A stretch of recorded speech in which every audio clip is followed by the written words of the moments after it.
ജഗതി ശ്രീകുമാറിന്റെ ഒറ്റവിളിയിൽ രക്ഷപ്പെട്ടത് മലയാളത്തിലെ ആ മഹാനടനാണ്. അന്ന് ജഗതി അത് കണ്ടില്ലായിരുന്നുവെങ്കിൽ ഒരുപാട് അഭിനയ മുഹൂർത്തങ്ങളും സിനിമകളും മലയാളിക്ക് സമ്മാനിക്കാൻ ആ വലിയ കലാകാരൻ ഉണ്ടാകുമായിരുന്നില്ല. മലയാള സിനിമയുടെ ചരിത്രം തന്നെ മാറ്റിമറിക്കപ്പെടുമായിരുന്ന ഒരു വൻ ദുരന്തത്തിൽ നിന്നാണ് നമ്മുടെ ലാലേട്ടൻ അന്ന് തലനാരിഴയ്ക്ക് രക്ഷപ്പെട്ടത്. ഊട്ടിയുടെ തണുപ്പും മഞ്ഞും പശ്ചാത്തലമാക്കി പ്രിയദർശൻ ഒരുക്കിയ കിലുക്കം എന്ന ദൃശ്യവിസ്മയത്തിന് പിന്നിൽ കഠിനാധ്വാനത്തിന്റെ വലിയൊരു കഥയുണ്ട്.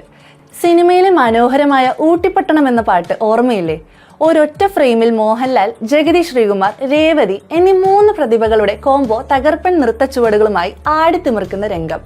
അത് ചിത്രീകരിക്കുന്നത് ഓടിക്കൊണ്ടിരിക്കുന്ന ഒരു ട്രെയിനിന് മുകളിലാണ്.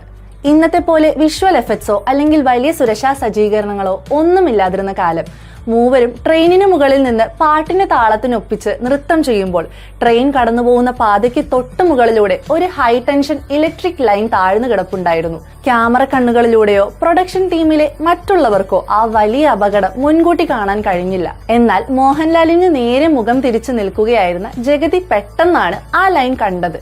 ചിന്തിക്കാൻ പോലും സമയമില്ലാത്ത ആ സെക്കൻഡിൽ ജഗതി ഉറക്കെ വിളിച്ചു പറഞ്ഞു, ലാലി കുനിയ്. സാധാരണക്കാരനാണെങ്കിൽ എന്തിനെന്ന് ചോദിച്ച് തിരിഞ്ഞു നോക്കുന്ന സമയം.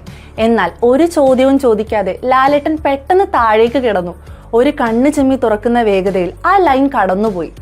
ആ ഇലക്ട്രിക് ലൈൻ ലാലേട്ടന്റെ മുടിയിലാണ് തൊട്ടുരുമ്മി കടന്നുപോയത് എന്ന് പിന്നീട് താരം തന്നെ വെളിപ്പെടുത്തിയിട്ടുണ്ട്.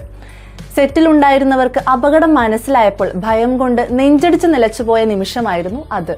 ഈ ലൊക്കേഷനിലെ മറ്റൊരു മാജിക് എന്താണെന്നോ? ഈ പാട്ടിൽ മൂവരും കാട്ടിക്കൂട്ടുന്ന കോമഡികളിൽ ഭൂരിഭാഗവും പ്രിയദർശൻ മുൻകൂട്ടി എഴുതി വെച്ച ഡയലോഗുകളോ സീനുകളോ ആയിരുന്നില്ല.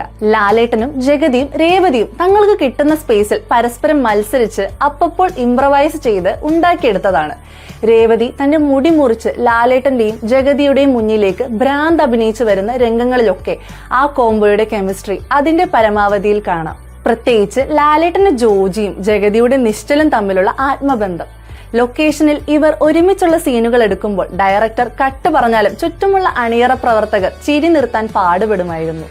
അതുപോലെ തന്നെ സിനിമയിൽ തിലകൻ സാറിന്റെ ജസ്റ്റിസ് പിള്ള എന്ന കഥാപാത്രത്തിന്റെ ആ വലിയ ബംഗ്ലാവ് ഓർമ്മയില്ലേ? ഊട്ടിയിലെ പ്രശസ്തമായ ഫേൺ ഹിൽസ് പാലസ് ആയിരുന്നു അത്. ഇവിടെയാണ് സിനിമയുടെ ഭൂരിഭാഗം വൈകാരിക രംഗങ്ങളും ചിത്രീകരിച്ചത്. ഊട്ടിയിലെ മഞ്ഞിനെ അതിന്റെ പരമാവധി ഭംഗിയിൽ ക്യാമറയിൽ പകർത്താനായിരുന്നു പ്രിയദർശന്റെയും ക്യാമറമാൻ എസ് കുമാറിന്റെയും പ്ലാൻ. എന്നാൽ ഒരു പ്രശ്നമുണ്ടായിരുന്നു. ഈ മഞ്ഞ് പുലർച്ചെ വന്ന് വെറും 2 മണിക്കൂർ കൊണ്ട് അപ്രത്യക്ഷമാകും. അതുകൊണ്ട് വെളുപ്പിന് 4 മണിക്ക് തന്നെ താരങ്ങളെല്ലാം റെഡിയായി സെറ്റിലെത്തുമായിരുന്നു.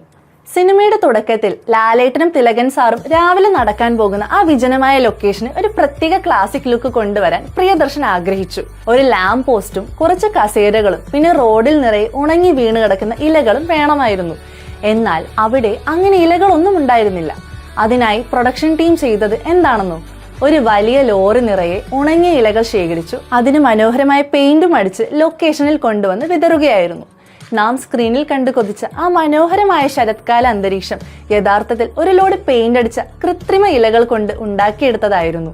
ഇത്രയൊക്കെ പ്രതിസന്ധികളും റിസ്കുകളും നിറഞ്ഞ ലൊക്കേഷൻ കഥകൾ അധികം ആർക്കും അറിയില്ലെങ്കിലും കിലുക്കം ഇന്നും നമ്മുടെ ഹൃദയത്തോട് ചേർന്ന് നിൽക്കുന്ന സിനിമയാണ്. ക്യാമറക്ക് മുന്നിൽ ആ സൂപ്പർ കോംബോ ചിരിയുടെ പൂരം തീർത്തപ്പോൾ ക്യാമറക്ക് പിന്നിൽ അണിയറ പ്രവർത്തകർ നെഞ്ചെടുപ്പോടെയാണ് ഓരോ സീനും പൂർത്തിയാക്കിയത്. ഒടുവിൽ തിയേറ്ററുകളിൽ എത്തിയപ്പോൾ ചരിത്രം തിരുത്തിക്കുറിച്ച് മലയാള സിനിമയിൽ ആദ്യമായി 1 കോടി രൂപ തിയേറ്റർ കളക്ഷൻ മാത്രം നേടുന്ന ആദ്യ ചിത്രമായി മാറാനും 365 ദിവസത്തിലധികം തിയേറ്ററുകളിൽ ഓടാനും കിലുക്കത്തിന് കഴിഞ്ഞു.